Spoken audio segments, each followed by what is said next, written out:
A missile strikes a natural gas field in the Middle East at, midnight. Yeah. And then by morning, a landlord in London raises the rent on a one-bedroom apartment. Welcome to the deep dive. Thanks for having me. Today, we are looking at how a seemingly localized conflict just instantaneously becomes a global financial and, well, a security crisis. Right. And we are going to do it using a very specific tool, which is the English language. Yeah, it is essentially a linguistic decoder ring for global chaos. Right. That is the perfect way to put it. When a massive, complex international story breaks, like this rapidly escalating conflict between Israel, Iran, and various proxy groups, the sheer volume of reporting is just staggering. Oh, it's overwhelming. It really is. So we are pulling from a thick stack of sources today. We've got international BBC News transcripts, deep dive analytical texts on the global economic fallout, and domestic security briefings from the UK. But instead of just giving you a timeline of events, we are going to analyze these sources through an English language learning lens. We're going to dissect the exact vocabulary, the transition phrases, and the legal jargon that journalists use to construct these narratives. Because understanding the linguistic architecture of a news report actually reveals the geopolitical cause and effect of the crisis itself. I mean, the grammar chosen by the media mirrors the anatomy of the conflict. Exactly. But before we really tear into these blueprints, I do need to share a crucial disclaimer with you. The source material we are decoding today contains highly politically charged content involving military actions by Israel, Iran, and Hezbollah. Right. We are absolutely not taking any sides or endorsing any political or military viewpoints. Our sole mission is to impartially report the facts exactly as they are presented in the texts and, to help you decode the language used to describe them. Absolutely. What's fascinating here is if we look at the physical epicenter of this crisis, we can see how the media links violent events together. Yeah, let's start there. So if you read the International Wire reports, you will repeatedly encounter the phrase sparked by. Yeah. Sparked by. Right. It is the classic journalistic catalyst. It tells the reader, here is the match that lit the powder keg. In our sources, the current phase of this global economic anxiety was sparked by Israel reportedly attacking the world's biggest natural gas field in Iran, which is an area known as South Pars. Notice the phrasing there, right? Natural gas field. The media isn't talking about a military barracks or a weapons silo. They are using the umbrella term energy infrastructure. Yeah, exactly. When a journalist chooses that specific phrase, they are subtly signaling a massive shift in the scope of the war, aren't they? They really are. They're signaling a systemic threat rather than just a tactical one. I mean, historically, there has been a powerful aversion, particularly driven by American foreign policy, to targeting energy infrastructure in the Middle East. Because the fallout is just too huge. Right. Destroying a facility that extracts or, processes or distributes fuel doesn't merely cripple an opposing military apparatus. It basically paralyzes the entire region's basic ability to sustain modern life. Wow. It takes the conflict from the battlefield and drops it directly into the civilian grid. Which triggers the next crucial journalistic transition phrase in our stack, which is in response to. The connective tissue. Exactly. In response to the strike on the South Pars field, Iran struck a refinery in Qatar and subsequently threatened state-owned petroleum companies in Saudi Arabia and the United Arab Emirates. And that is where you see the phrase, in an escalating campaign, deployed across the headlines. Right. Journalists use escalating campaign when a conflict refuses to stay geographically contained. It's bleeding across borders, pulling neighboring nations like Qatar, Saudi Arabia, the UAE into the crosshairs. Okay, let's unpack this for a second because I want to push back on the global panic surrounding that Qatar refinery strike. Yeah. Because the math in our sources feels contradictory at first glance. How? Well, the texts note that Qatar shares the South Pars gas field with Iran, so they are geographically caught in the middle. But the sources also state that Qatar supplies only about 1% of the UK's total gas usage. Right, it's a tiny fraction. Exactly. If that physical pipeline is barely a trickle for a country like Britain, why is a hit on a Qatari facility instantly framed by the media as a catastrophic global threat? To understand that discrepancy, you really have to look at how the media pairs two specific vocabulary terms, which are liquid gas and global markets. Okay. So Qatar is an absolute titan in the production of liquid gas. That's fuel that is cooled, pressurized, and shipped across oceans. Right, not just pumped through pipes. Exactly. You are entirely correct that the UK isn't highly dependent on a direct physical supply from Qatar. There is no immediate risk of the UK literally running out of gas tomorrow, but the physical supply chain is entirely separate from the financial supply chain. Oh, I see. So it's less about the pipes and more about the panic. Yeah, think of the global liquid gas market, not as individual pipelines connecting specific countries, but as a single, massive shared reservoir. Okay. The UK, Japan, Germany, they all draw from the same giant pool. So when a massive facility in the Middle East is compromised, the total volume of water in that reservoir drops. And everyone notices. Instantly. Suddenly, the countries that relied heavily on Qatar start scrambling. They frantically search for alternative sources, heavily bidding on liquid gas from Norway or the United States. That sudden, violent spike in global demand instantly drives up the price for every single participant dipping their cup into the reservoir. That completely flips the narrative. The physical fuel might still be flowing, but the financial cost of acquiring it just catches fire immediately. And that reality forces reporters to pivot their coverage from foreign correspondents in the desert to financial analysts in London or New York. Right, which brings us to transition phrases like as a result or consequently. Yes, brace yourself when you see those. Seriously, when you see those words in a geopolitical article, hold on to your wallet. Because as a result of this escalating campaign in the energy sector, oil prices shot up almost 50% from pre-conflict levels. It's massive. In the UK, petrol jumped 10 pence a litre, and diesel went up 20 pence almost overnight. Which introduces the vocabulary word that keeps central bankers awake at night, which is inflation. Oh, yeah. But what the media often fails to explicitly spell out is the mechanism of how an energy shock triggers broad inflation. I mean, it isn't just that it costs more to fill up your car. Right, it trickles down into everything. Exactly. When energy costs soar, the cost of global shipping skyrockets. The cost of producing agricultural fertilizer, which relies heavily on natural gas, explodes. Wow, even farming. Yeah, those compound costs are passed down the line until the price of a loaf of bread or, a basic household repair jumps. It acts as an invisible, compounding tax on the entire economy. What stands out in the economic analysis we're reviewing is how fractured the global response to this inflation threat actually is. Very true.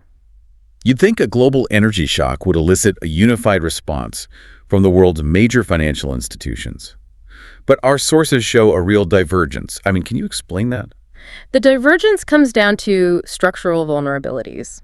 The reporting highlights that the U.S. Central Bank is currently projecting a relatively relaxed posture. Which is surprising. It is, but their analysts suggest this Middle Eastern energy shock might only add a modest amount to domestic U.S. inflation, largely because the U.S. is a massive domestic energy producer. Oh, right. They have their own supply. Exactly. Contrast that with the language coming out of the Bank of England and the European Central Bank. They are using terms indicating severe alarm, explicitly warning that the hopeful decline in inflation they had projected for this year is now seriously at risk. Because Europe is far more exposed to that global liquid gas reservoir. So what does this all mean? If we follow the journalistic thread from the missile strike to the shared reservoir to the European Central Bank's alarm, how does that actually manifest for the listener? How does global inflation functionally alter someone's local housing situation?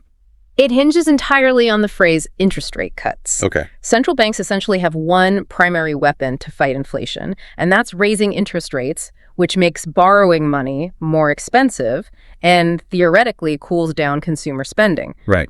Before this conflict escalated, financial markets were eagerly anticipating interest rate cuts. They believed inflation was tamed. But when an energy shock injects fresh inflation into the system, central banks are forced to hold those rates high. They have to delay the cuts. Meaning the cost of borrowing stays brutally expensive. Immediately. The very second the financial markets price it. In the reality that interest rate cuts are delayed, retail banks adjust their products. New mortgage deals instantly become more expensive. Our sources explicitly calculate that this specific geopolitical shock is going to cost homeowners, landlords, and eventually their tenants hundreds of pounds in added interest.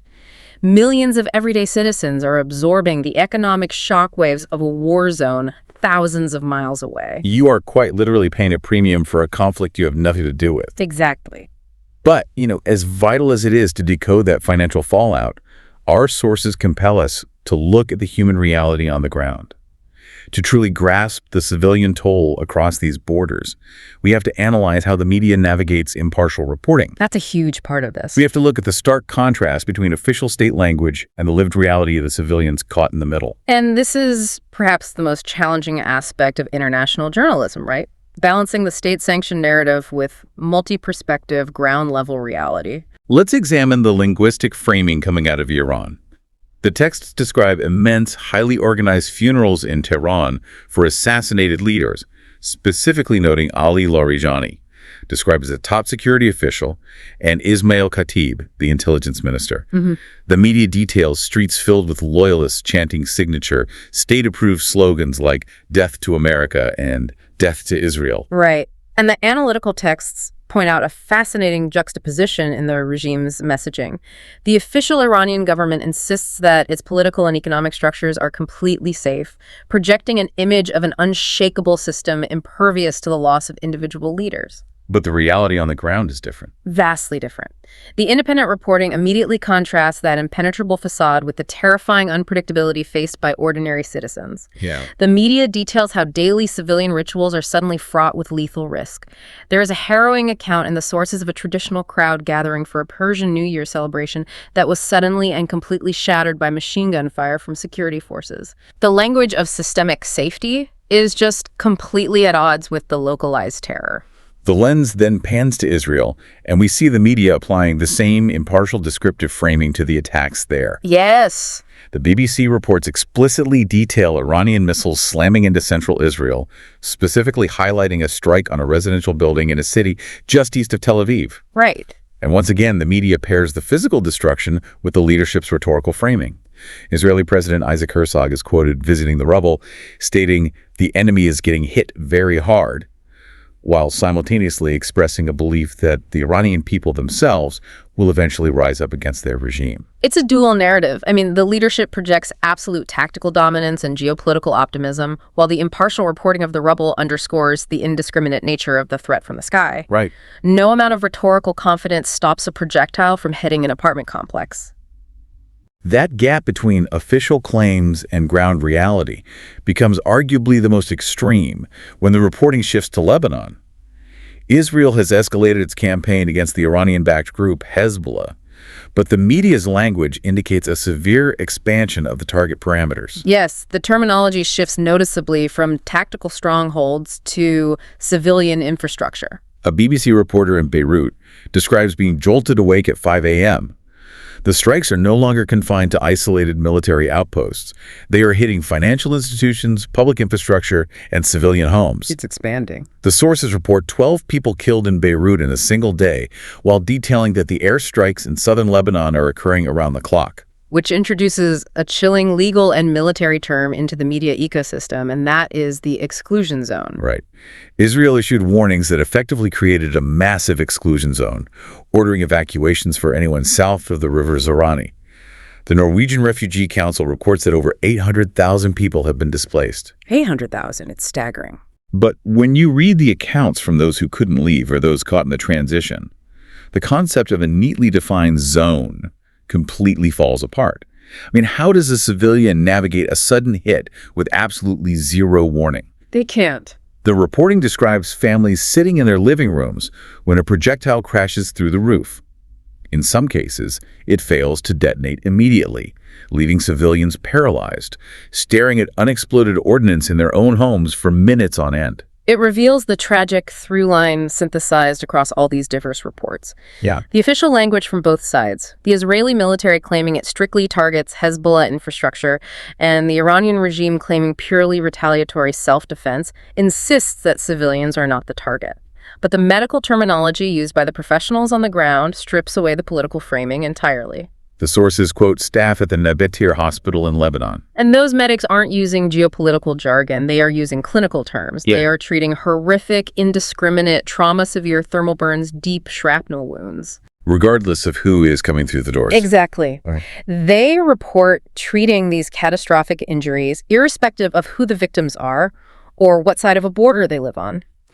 The media's inclusion of these medical accounts serves as a vital counterweight to the sterilized language of military press briefings. It forces the reader to acknowledge the immense, uncontainable human suffering. It really does. It is deeply grounding. Behind the macroeconomic inflation data and the strategic exclusion zones, there's simply families trying to survive the afternoon. Yeah. But what is truly unsettling about reading these sources collectively is realizing that the reach of this conflict doesn't stop at the edge of the Middle East. No, it spreads. The kinetic warfare triggers immediate ripples in ways you might not anticipate. Which brings us to a transition phrase you will frequently see bridging international conflicts with domestic news. And that phrase is following an investigation. Right. Journalists rely on following an investigation to establish a timeline of delayed consequence. It connects covert activities of the past to the overt legal actions of the present. In our stack of sources, this exact phrase pivots the narrative thousands of miles away, straight into a major domestic security issue in the United Kingdom. Just days after the massive energy and military strikes in the Middle East dominated the headlines, a sweeping UK counterterrorism case unfolded. 2 men, a 40-year-old dual Iranian-British national and a 22-year-old Iranian national, were arrested. Okay. The media states they were charged under the National Security Act, while noting that 2 other men arrested simultaneously were released without charge. So if we put our language learning lens back on, there's one specific word in the reporting of this arrest that carries an immense amount of weight, and that is alleged. Yes. The sources state that counterterrorism detectives were investigating, quote, alleged surveillance of locations and individuals linked to the Jewish community in London. I want to pause on that word because alleged is practically the cornerstone of Western legal journalism. It absolutely is. Why is the media structurally obligated to use it? If elite counterterrorism police have enough evidence to physically raid a home and arrest someone under the National Security Act, why does the press insist on calling it alleged surveillance? Well, it serves 2 vital functions. Primarily, it upholds the foundational legal principle of the presumption of innocence. Right. Innocent until proven guilty. Exactly. Until a jury or a judge formally convicts an individual, the media must linguistically indicate that these are accusations made by the state, not yet proven historical facts. Okay, that makes sense. But secondary to the legal firewall, it protects the impartiality of the journalist. By using alleged, the reporter distances themselves from the prosecution's narrative, ensuring they are reporting on the charges, not endorsing them. That distinction becomes incredibly important when you look at the severity of the specific charges outlined under the National Security Act. Good. The Crown Prosecution Service described their activities as reconnaissance of targets. Yeah. That is a heavy, highly tactical term to use in relation to the streets of London. Reconnaissance implies a systematic, organized effort to gather actionable intelligence. It isn't casual observation. Right, it's not just looking around. No, the formal legal charge goes even further, accusing the men of engaging in conduct likely to assist a foreign intelligence service. And the sources make it explicitly clear that the foreign entity in question is the state of Iran. So what does that actually look like in practice? How does a legal charge translate to the reality of global conflict? It means that while missiles are intercepting each other over the skies of Tel Aviv and Tehran, a completely invisible parallel shadow war is simultaneously activated. Wow. Intelligence services utilize dual nationals or sympathizers to map out vulnerabilities, community centers, specific individuals, infrastructure in foreign capitals. So the kinetic physical war in the Middle East instantly acts as a catalyst for covert intelligence operations right in your own backyard. Exactly. The boundaries of modern conflict are just entirely porous. A strike on a gas field in the desert triggers a panicked scramble in the global liquid gas reservoir, which forces the Bank of England to delay interest rate cuts, simultaneously overlapping with counterterrorism units raiding homes in London to stop foreign intelligence reconnaissance. It is all one interconnected nervous system. It really is. And by decoding just a handful of key terms, understanding the difference between a refinery and energy infrastructure, visualizing the mechanism behind global markets and inflation, and recognizing the legal weight of alleged and reconnaissance, you possess the tools to read the actual blueprints of these global narratives. Exactly. You stop merely consuming the headlines and start understanding the profound causality underneath them. You are no longer overwhelmed by the sheer volume of the news. You are deciphering it. Thank you so much for joining us on this intense intellectual exploration. We covered an immense amount of complex, multi-layered ground today. We really did. But before we sign off, I think the sources leave us with a provocative final question to mull over. Oh, definitely. Let's hear it. We've spent this time tracing the linguistic and causal links from a physical missile strike in Iran directly to the cost of a local mortgage or a bus ticket in the UK. Right. If the modern definition of a battlefield has permanently expanded to include civilian energy grids, global financial reservoirs, and domestic suburban streets, does the concept of a strictly localized war even exist anymore? In a hyper-connected, deeply entangled world, we are all, economically and structurally speaking, living on the front lines. That is a chilling but entirely necessary thought to leave you with. Keep questioning the framing of what you read. Keep looking out for those key phrases and vocabulary shifts in tomorrow's reporting, and we will see you on the next deep dive. 喜欢这种学习方式，欢迎订阅我的频道，让我们一起用下一个10分钟，把商业英文变简单。